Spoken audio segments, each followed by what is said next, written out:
You're watching Spirit Spotlight.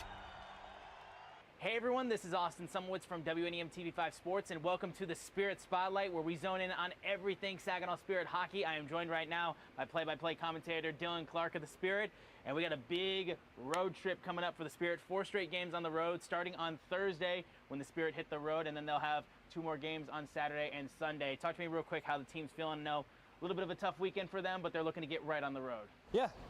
First big road trip in a little while for this team. A couple of opportunities against some teams, Barrie, Sudbury not having maybe the ideal start that they would have expected, and the chance for a little bit of maybe revenge against North Bay. 1-goal game going into the third period, and then things kind of take a turn. So I know that's going to be pretty much at the forefront of a lot of guys' mind. The last game of the road trip on that Sunday is always kind of the most challenging one, because it's a 3 o'clock start. You've already played 2. You put a lot of miles on the bus as well, but it'll be in North Bay, so I know that'll be one that the guys might have a little extra juice for. I know the guys have gotten a little bit of accustomed playing here at the Dow Events Center with the recent stretch of games. What's it like for a team to go on a road trip like that, especially for a young squad of 17, 18-year-old kids just going on the road for a long stretch of time? Like, how do they adapt to that? Yeah, it's good. I mean, it's a good change of pace. It gives them a chance to kind of be around each other a lot. I mean, they're around each other every day, but in a little bit of a different setting. We'll have the off day. We'll have a travel day on Friday. We play Thursday, Saturday, Sunday. So that Friday we'll travel from. Well, I got to go through the schedule from Barrie to Sudbury, and the guys will have a little bit of time to, they're still kids, so they'll have that time to be kids a little bit. We'll have a team dinner somewhere, and it'll be a good setting, good environment for them. And again, you spend that much time packed into a bus with guys, you get a little bit closer to them, and it always feels just a little bit different coming back home after one of those longer trips. It's an important part, I think, of any given team schedule. And it's definitely a big part for them growing as hockey players as well. Now, we got the chance today to talk with Miroslav Satan, a guy who just recently got picked up in the offseason before the season began, and he's getting his wings under him right now, playing in the OHL, and he's got quite the lineage in his family playing hockey as well. Yeah. So he's Miroslav Satan Jr. His dad, Miroslav Satan, won a Stanley Cup in Pittsburgh in 2009, and it was funny because we'd Owen down here a couple of weeks ago, and there was Peter Sikora's son was playing in that game as well. Gary Roberts' son was playing in that game as well. So again, there was just that kind of run of guys that played. Their dads all played together all at one time. I don't know. Again, I think Miro, like he said, he was 2 years old whenever that was all. He said 3 years old. I'm pretty sure. Yeah, he was a little guy when all that was going on. So I don't know how much overlap they would have had with each other as kids then. But to see them on the ice together now, it's good. And for Miro, 6'7", the physical gifts are there. So I think it's been fun to watch him kind of come along here, and yeah, one of those additions from the off season coming over from the USHL. Well, you'll see in the interview just now, like, I was feeling like I'm already short enough, and I'm like looking this high up at a guy like that, like the stature he has on the ice. I feel like it's just an immediate impact, especially for a guy that can play in both zones, it feels like. Yeah, it puts a strain on the neck whenever we do interviews with him, for sure. And the skates don't help either. But no, it's good. I know face-offs and kind of getting towards the middle of the ice has been something that he's been working on here over the last handful of games. He takes up a lot of real estate out there, and the guys that do the best in this league that are at that stature, they know how to use it the best as well. So you've got the gifts. He's working on using them to his advantage as much as he possibly can. We got the chance to talk with Satan Jr., and here's our interview with him right now. Well, I'm joined now by Miroslav Satan of the Saginaw Spirit. I feel like I have to look up super high to see a player of your stature, but real quickly, 17 games you've played in the OHL, getting your feet under you here in the league. Talk to me right now just how it's been with the Spirit and how you've kind of accustomed yourself to the league. Yeah, I mean, it's a good league. So far, I'm having a good experience. Just playing hard, and we had mixed results, but we're working on it, and we're practicing, and we're getting there hopefully. So it's a good group, good bunch of guys, and we're working on it. You got a 4-game road stretch starting up this week. Talk to me right now how a team like you guys prepare for a road trip like that, where you're going to be away from home for quite some time.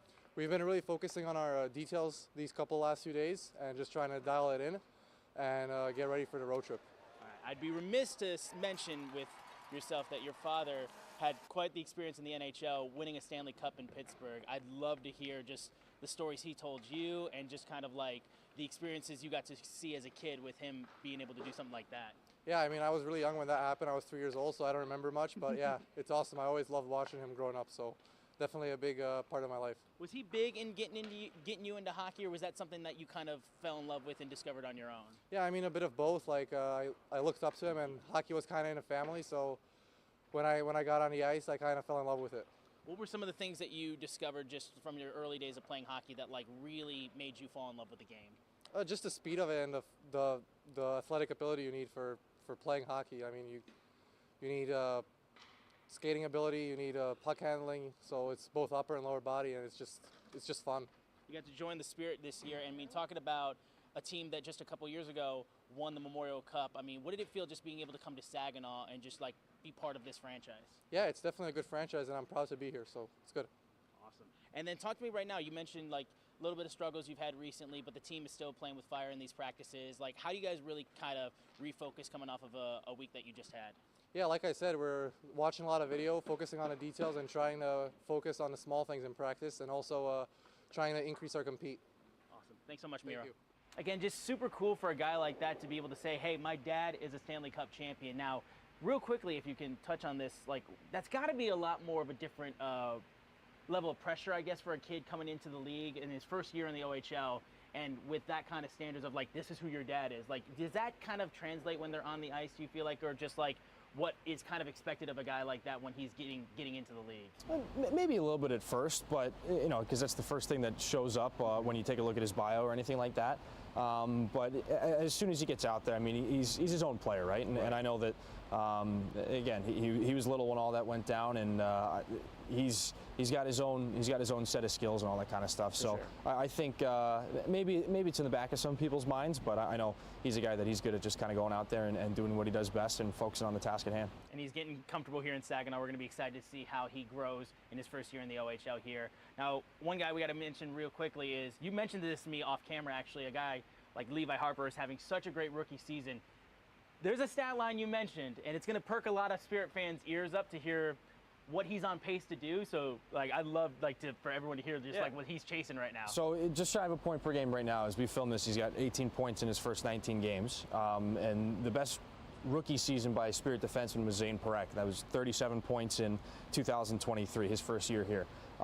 Again, if you kind of project it out on a point per game, almost a point per game basis, you know, Levi's going to be on pace to pretty well smash that. So obviously that's, you know, making sure everybody stays healthy and all that. And again, it's a rookie season. Anything can kind of happen as far as, you know, I guess maybe your production dipping a little bit, but he's on pace right now. He doesn't really show any signs of slowing down. He plays a lot more confident than a kid that just turned 17 years old. So it's been a lot of fun to watch. I know I've enjoyed it. He's made life a lot easier on myself sometimes calling games, making it more exciting. But no, it's been a lot of fun to watch him. He just had he played against his brother in North Bay, his older brother Brant on I guess that would have been Saturday.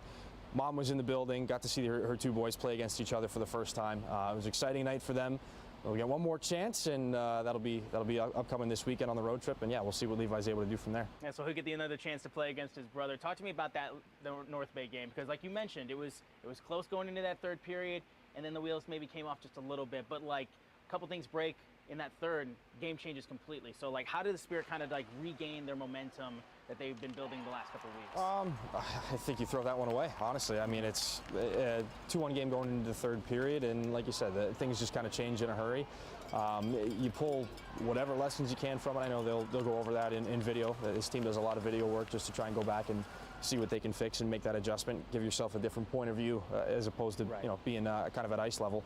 But yeah, I think you just kind of you take whatever good you can from it, and then you leave the rest of it behind. No doubt about it. And again, mentioning Levi one more time, I mean, like, Zane went top 10 in the NHL draft, and then we just recently saw Misa go number 2 overall in the draft too. Like, we're seeing the prospects that come out of the Spirit organization like really hit the ground running in the league. Like, how big is it just for this to be a destination for the OHL, for guys to really hone their craft before they go to the NHL? It just seems like you're seeing a lot of guys really pick up their skates and just hit the ground running when they come here. Yeah, and I mean, it's a testament to, I mean, what Dave Drinkle and Chris Lazar have been able to do here as general manager and head coach, and, you know, through the entire hockey ops staff and everybody. That goes all the way through everybody. But yeah, the highest pick for a while, you know, it was Cole Perfetti was a big prospect to land here, decommitted from Michigan to come and play in Saginaw, and then it was Pavel Minchikov a couple years later, and then we go on that run of first-round picks every year for a little bit. Zane follows not long after, Michael Misa right after him.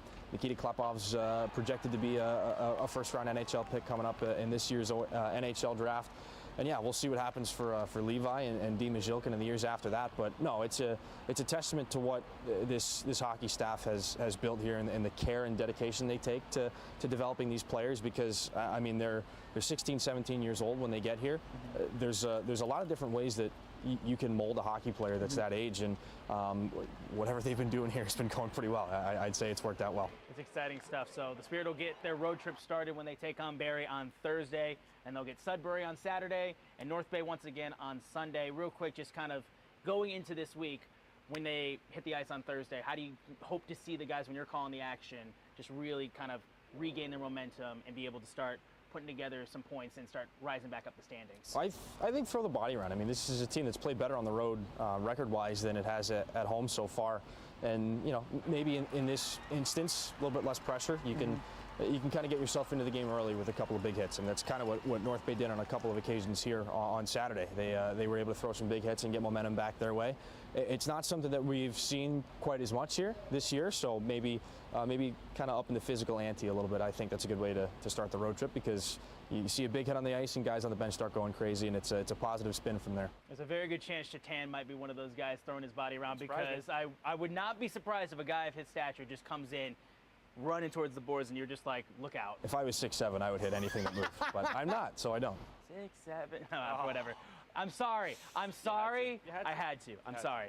But yeah, so Saginaw Spirit got a busy road trip. If you guys want to catch all the highlights for the Spirit during this road trip, be sure to tune into TV5 Sports for all your highlights regarding the Saginaw Spirit. And they'll be back home soon enough to be sure to keep a track on SaginawSpirit.com for when new home games come up, and you guys can get tickets for those. But thank you, Dylan, so much for joining me. Thank you. I'm Austin Sumwitz with TV5 Sports. This has been the Spirit Spotlight. Go Spirit.